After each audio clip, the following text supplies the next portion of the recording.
everyone. Once again, here we have Mr. Gishuki, the second time on this show. Welcome very much, Mr. Gishuki. And today, Mr. Gishuki will be sharing with us about the cause of youth and why many youth are going astray these days. So, what do you think would be the cause of making youth go astray a lot nowadays? All right.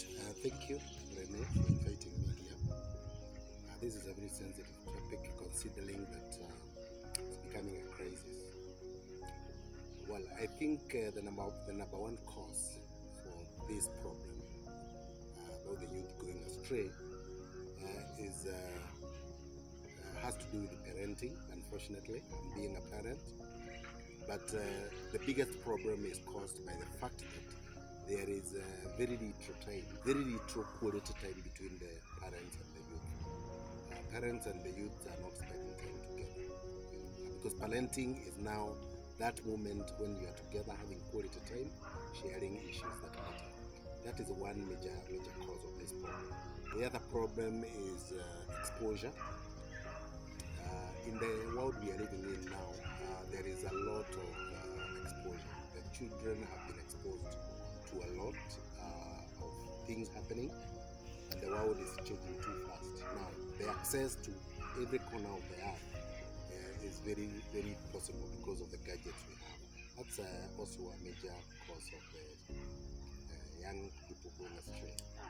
You've mentioned that parents could be a cause of children going astray. Could you expound further on what the relationship about parents and youth and how it can be affecting the behaviors that we've been seeing in youth? My take is that the children need to spend more time with the parents. But now, because of the fast-moving world and the demands of life, that is becoming increasingly difficult. But I think it can be done.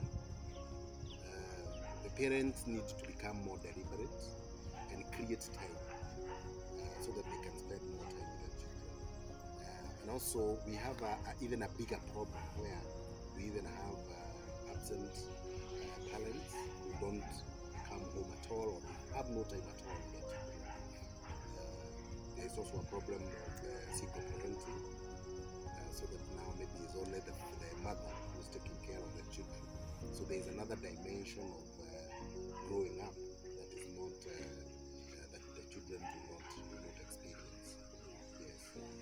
So also we realize that society has a lot on the youth, and we've developed this kind of stereotype or tradition that youth are rebellious and they are disobedient and they don't want to follow rules.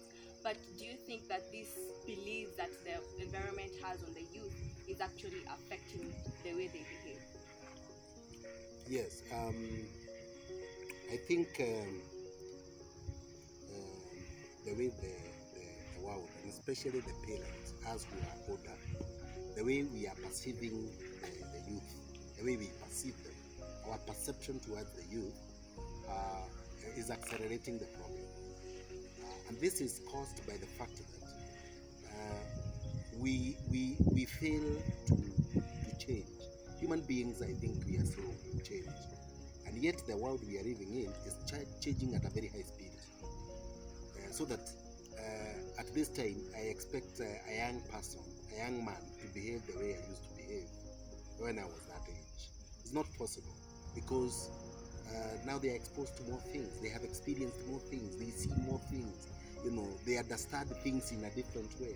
So, but we perceive them as rebellious, thereby accelerating the problem, making it worse. Instead of arresting the situation, also getting updated and understanding how do we deal with this matter. Yeah, I think you've mentioned a very valid point because teenagers and youth all behave in different ways depending on where they come from or the time that they're living in and the exposure they have. So we can't all deem them to be rebellious just because of their different behaviors. And what do you think can be the solution now that the damage is already done? What can be the solution to help teens and youth to come back on track and just grow up? Okay, good. That's a very good question. But before I answer that question, let me mention that the parents need to understand that child, the youth, the young person is also changing. When they get to a stage where they change because of some hormones have developed in their body, because they are growing, we tend to forget that they are growing. So we still expect them to behave the way they were behaving when they were toddlers, when they were 5 years, 6 years. And then we get very disappointed. The reason for that is because those changes bring a need to find their own identity, to look for their own cause in life, what they want to do. So they want to be free, and therefore, as they seek to be free, we tend to see like they are becoming more rebellious. So that again, we fight that, and it becomes even a problem. Now, come to your question. What do you think is the solution? I will start by addressing the youth or the teens themselves. Number one, for the teens, don't fight with your parents. Don't see your parents as if they are against you. It is very important to realize that for every parent, they want the best for their children. Actually, that's their dream. I have not met one parent who don't want the best. And that does not mean that the parents are always right. They could be making mistakes. But the fact that you know they are for you, they are behind you, they want the best for you, then you stop fighting back, you stop quarreling, you stop rebelling and running away, but understand them that they want the best. That is number one. Number two, also for the youth, for the young people, it is very important to understand that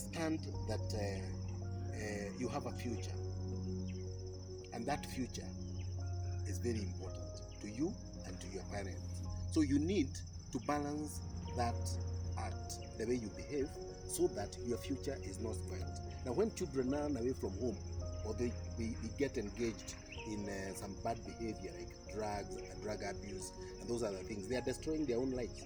So consider what you want to do in future, and think in advance what you want to become. Then think and make your choices accordingly. Now, for the parents, the solution for the parents, just what I have said. Let us understand as parents that we are bringing up children and we want the best for them.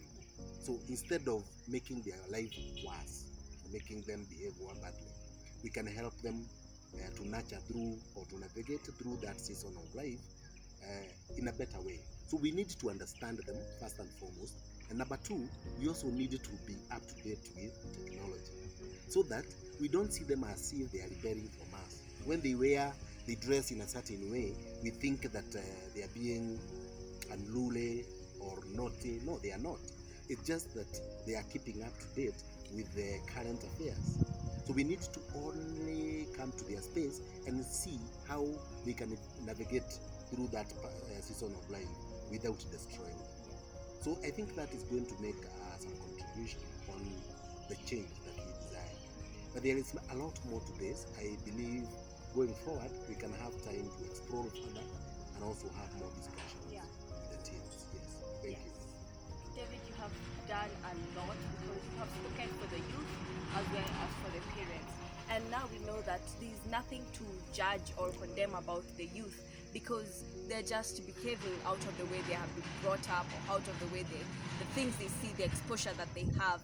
There's no need to condemn them, and there's no need to fight our parents, because they have the best for us and they're just trying to do what they can so that the best can come out of us. Thank you very much, David, for being with us on this show. Yes. And I hope that this video will reach every youth and every parent, because it's very helpful and it helps us to know how to interact better with each other instead of fighting each other. So thank you very much, David. Thank you. And yes, let's meet and talk about this event later.